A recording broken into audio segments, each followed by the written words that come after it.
الحمد لله رب العالمين والصلاة والسلام على رسولنا محمد وعلى آله وصحبه وسلم أجمعين. Değerli misafirler, kıymetli Kur'an aşıkları, hanımefendiler, beyefendiler ve sevgili çocuklar. Kur'an Nesil platformu tarafından geleneksel hale getirilen, gönüllerinize huzur, yolunuza aydınlık ve hidayet kaynağı olan Kur'an-ı Kerim ziyaretine hepiniz hoş geldiniz, sefalar getirdiniz. Bu mübarek ve bereketli buluşmamızın hayırlara vesile olmasını Yüce Rabbimizden temenni ediyorum.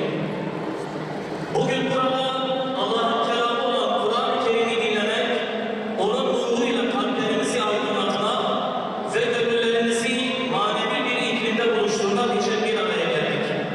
Madem Kur'an-ı Kerim bu ayda indirildi, o zaman o semai hitabı hüsnü istikbal edip en güzel şekilde karşılamanın yolu, oruç vesilesiyle nefsi süfli arzularından arındırıp, yeme içmeyi terk ederek, bir anlamda melekiyet vaziyetine benzeyerek, o Kur'an'ı yeni nazil oluyormuş gibi okumak ve dinlemektir. Hatta öyle dinlemeli, öyle kulak vermeliyiz ki, o hitabı Resul-i Ekrem Aleyhisselatü Vesselam'dan işitiyor gibi, belki Hazreti Cebrail Aleyhisselam'dan, belki mütekellim-i ezeliden dinliyor gibi bir kutsi hale mazhar olmaya gayret etmeliyiz. أعوذ بالله من الشيطان الرجيم بسم الله الرحمن الرحيم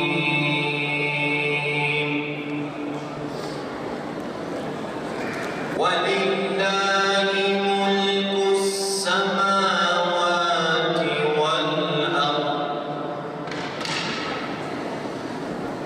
والله على كل شيء قدير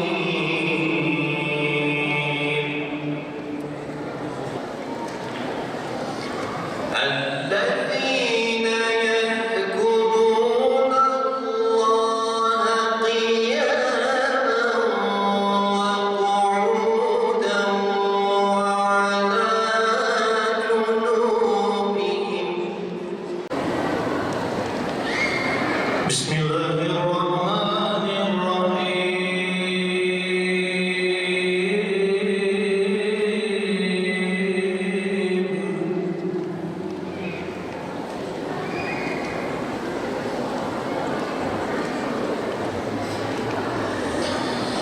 إن المتقين في مقام أمين في جنات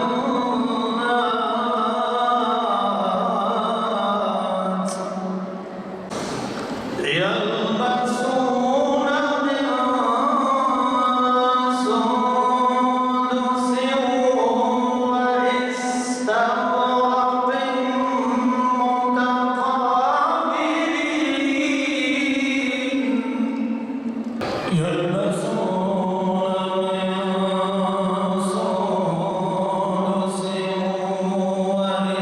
واستبرق متقابلين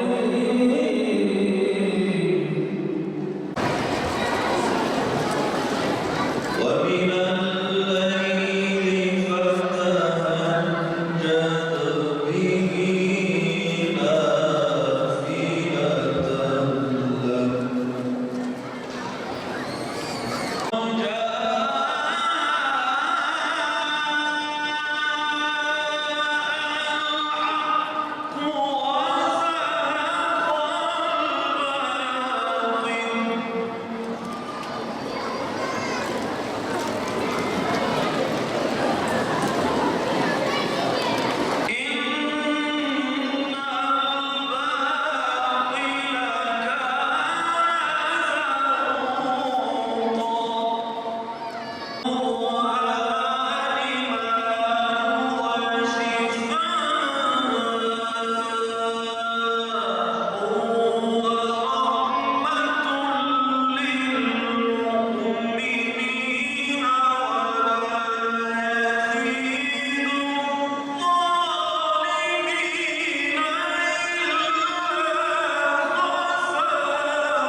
Güzeldi. Ramazan ayıdır, Kur'an ayıdır. Farklı farklı Kur'an hafızları gelmişti. Çok güzeldi. Biz feyiz aldık. Devamlı istiyoruz. Ve düzenlenen Kur'an platformu nesline Allah razı olsun. Allah razı olsun bu programı düzenleyenlerden. Gerçekten bu mübarek Ramazan ayında gönlümüzü fethettiler. Kur'an-ı Kerim'in nuruyla bizi meshettiler. Allah razı olsun hafızlarımızdan, karilerimizden hepsi de çok güzel okudu. Ve bu mübarek Ramazan ayında gerçekten böyle bir programın olması manidar ve güzeldir. Maneviyatımızı daha canlı tutmak için de bir vesiledir. پر خاشا پر رنده خوجا رنده خلیل رازی به ام برد حیوان که بشم انشالله انشالله سلامتی دورغ دین اسلام قوت بو انشالله عشق خالی شامزده که بسم الله در نی